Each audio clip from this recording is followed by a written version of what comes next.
विधान भवनामध्ये विधिमंडळामध्ये धनंजय मुंडे पोहोचलेले आहेत। विधान भवनाच्या पायऱ्यांवरून हे सगळे नेते वरती जाताना आपल्याला पाहायला मिळत आहेत। एक एक करून महत्त्वाचे नेते राष्ट्रवादीचे पोहोचतायत, आमदार पोहोचतायत, मंत्री पोहोचतायत आणि या थोड्याच वेळामध्ये बैठकीला सुरुवात होईल। गटनेता निवडीची बैठक होते आणि गटनेता म्हणून सुनेत्रा पवार यांच्या नावावर शिक्कामोर्तब होणार आहे। देवगिरीवरील बैठकीनंतर आता विधान भवनामध्ये बैठकीसाठी राष्ट्रवादीचे आमदार आणि मंत्री पोहोचताना दिसत आहेत, प्रमुख नेते पोहोचताना दिसत आहेत आणि त्यामुळे घडामोडी या कालपासून प्रचंड वेगवान घडायला अजित पवारांच्या निधनानंतर राज्याच्या राजकारणामध्ये आणि एकंदरीत आपण बघितलं तर प्रचंड मोठ्या प्रमाणावर घडामोडी घडताना पाहायला मिळतात। आणि आपण पाहतोय की विधिमंडळामध्ये सध्या वेगवेगळे राष्ट्रवादीचे महत्त्वाचे नेते आता गटनेते पदाच्या निवडी संदर्भातली जी बैठक आहे त्यासाठी येत आहेत। धनंजय मुंडे यांची ही दृश्य आपण पाहतोय। खरं तर एक प्रकारे मोठा दुःखाचा डोंगर राष्ट्रवादीच्या या सर्वच नेत्यांकडे काही वेळापूर्वी पुन्हा एकदा आदिती तटकरे यांना अश्रू अनावर झालेले आपल्याला पाहायला मिळाले।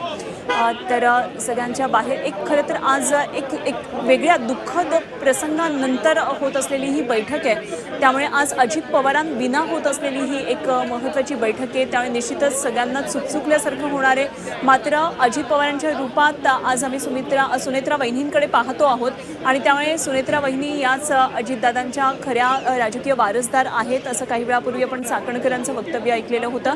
आणि ही घाई कशासाठी असा प्रश्न जेव्हा त्यांना केला तेव्हा उलट त्यांनी त्यांचं दुःख बाजूला सारून केवळ अजितदादांचं स्वप्न पूर्ण व्हावं, जनतेसाठी काम करण्यासाठी जी अजितदादांची तळमळ होती या सगळ्या तळमळीपायी त्यांनी हे पाऊल उचललं असल्याचं त्यांनी सांगितलं। राष्ट्रवादीच्या विधानभवन दालनातून आपण उजवीकडे दृश्य पाहतोय। एक मोठी तस्वीर, एक मोठा फोटो अजित पवारांचा या ठिकाणी आहे आणि याला पुष्पहार अर्पण करत नमन केलं जात आहे राष्ट्रवादीच्या नेत्यांकडून। आपण बघतोय नरहरी झिरवळ आहेत आणि सगळे जे आमदार आहेत, मंत्री आहेत ते या ठिकाणी अजितदादांना श्रद्धांजली वाहताना दिसत आहेत। तर पहिली दृश्य आपण बघतोय। पहिल्या दृश्यांमध्ये काही वेळापूर्वी सुप्रिया सुळे आणि पार्थ पवार यांची जी चर्चा होत होती त्यावेळची ही दृश्य आहे। तर दुसरीकडे सना मलिक या राष्ट्रवादीच्या आमदार आहेत। अजितदादा यांच्या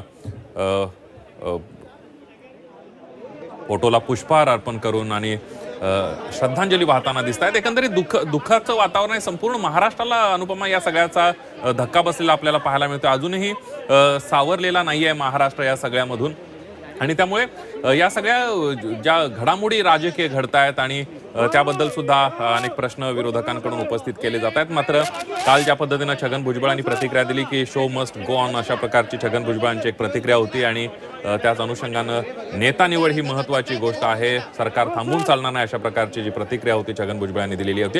ही दोन दृश्य आपण बघतोय, घडामोडींना वेग आलेला आहे। प्रफुल्ल पटेल सुद्धा या ठिकाणी विधान भवनामध्ये पोहोचल्याचं आपल्याला पाहायला मिळते। थोड्याच वेळामध्ये आता आपण बघतोय की एक पुढच्या 10 ते 15 मिनिटांमध्ये या बैठकीला सुरुवात होणार आहे। राष्ट्रवादीचे सगळे प्रमुख नेते आता विधान भवनामध्ये दाखल झालेले आहेत। काही वेळापूर्वी सुनील तटकरे पोहोचलेले आहेत, धनंजय मुंडे पोहोचलेले आहेत, छगन भुजबळ पोहोचले, आता काही क्षणांपूर्वी आता प्रफुल्ल पटेल सुद्धा पोहोचलेले आहेत। तर या सगळ्या घडामोडी आता घडताना पाहायला मिळत आहेत। थोड्याच वेळामध्ये बैठक होईल आणि यामध्ये